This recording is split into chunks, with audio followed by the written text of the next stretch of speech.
First of all, congratulations. Thank you, Michael. And you looked really very happy and really overjoyed to be there and be accepting that role, because I'm sure the idea of getting a chance to manage a team that has this kind of resources and has this kind of brand name and all the following and everything that goes with it has got to be a great challenge and a great opportunity.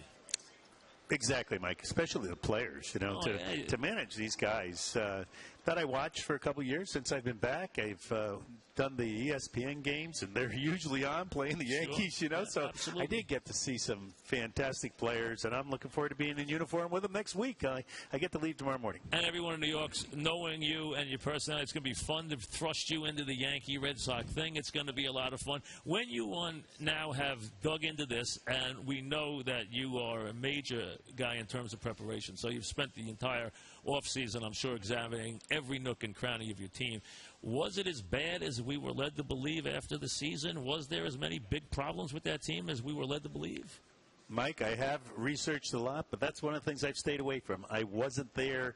I don't think I'll ever get the real story. And, it's not my story. So I have looked at statistics and read about bios and figured out where guys live and what they do and what they want to do.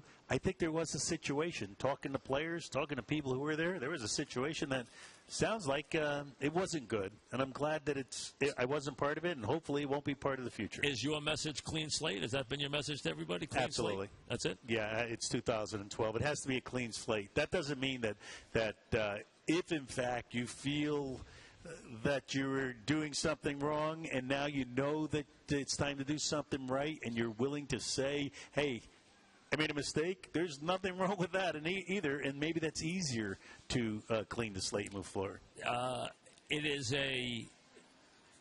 You are a dynamic baseball personality, and as astute a baseball guy as we've seen in this generation, I don't think anybody would argue that. Whether they liked you or didn't, they wouldn't argue that. Being thrust into what is a pressure cooker like this. Now, you've been in New York, so you've been around it, and you can handle it. There's no question.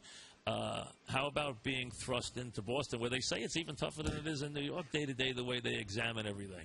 I think it's going to be challenging. There's no doubt about that. But I don't know tougher or easier. I think if we're winning, it's going to be real fun. Oh, it is obviously. And then when you don't win, it's going to be very difficult. And I hope it's more often fun than it is miserable, if you know what I mean. When you look at this team you're inheriting, how would you describe the team you're inheriting? I think it's a team in transition with very established players at quite a few positions. But we're when you're looking for a shortstop and you're looking for a couple starters and you're looking for a right fielder, which are pretty key positions on baseball teams, and you're going into spring training doing that, remaking a bullpen, you're transforming a team. But we have terrific, Adrian Gonzalez and Pedroia. I mean, you know him as well as I do. Wonderful. And Ellsbury had an all-world year last year. I don't know if you hear he's unhappy. How can he be unhappy and have that kind of year? Last year during the season, huh? I mean, how can he play that I hope he's unhappy this year. If he was unhappy last year, I'm going to make him miserable. The guy was unbelievable. It was as fabulous a year as a player could have. I agree. Mean, across the board. You mentioned it to Jimmy. I mean, driving him in, scoring, hitting the doubles, getting the clutch hits. They talked about September. In September, he was stellar. He was fabulous. He was as good as you could possibly get, and it matches the entire season. Absolutely. So I'm excited about that. It's a team, as you mentioned, Adrian Gonzalez, who obviously maybe got a little tired, and it was a unique experience. You had some guys coming from places where they had not been put in the pressure cooker before. Gonzalez, Crawford, big money, expectations, where maybe they found that a little difficult the first time. Might be very different for them the second time around. Exactly. I think it is easier the second time around if, in fact, you get off to a good start and you think that it is a clean slate and you're not dragging the garbage, through the mud. I think they're going to be fine. Jim Rice just said something to me, Bobby, which I hadn't thought of before. Maybe you have. He said, we were talking about Crawford and about the expectations of trying to meet that big contract and everything, and he said, maybe he should play right field. The Red Sox have never had a left-handed left fielder.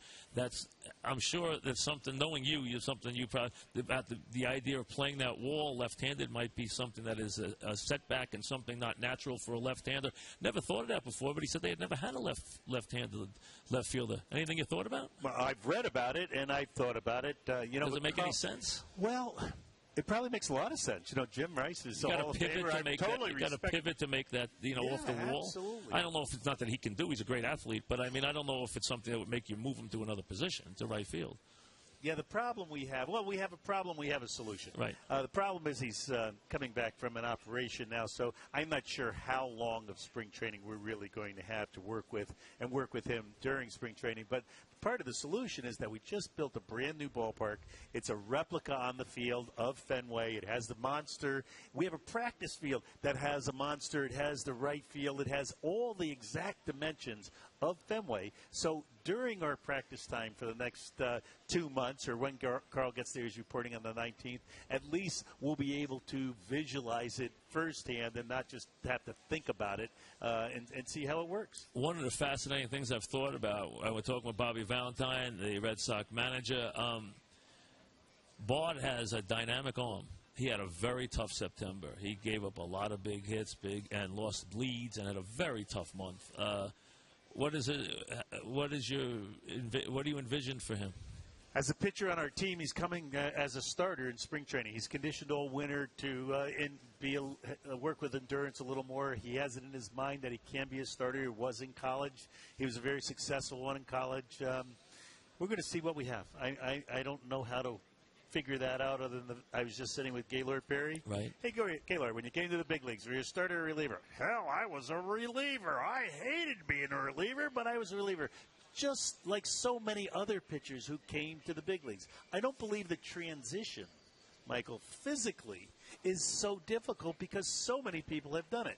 But mentally and as far as the other things, the holding runners, feeling your position, getting through the lineup the third time, that's a different mental thing that we have to see if he can adjust to. But he has a great arm, no doubt about that. A live arm or 100-mile-an-hour arm, we know that.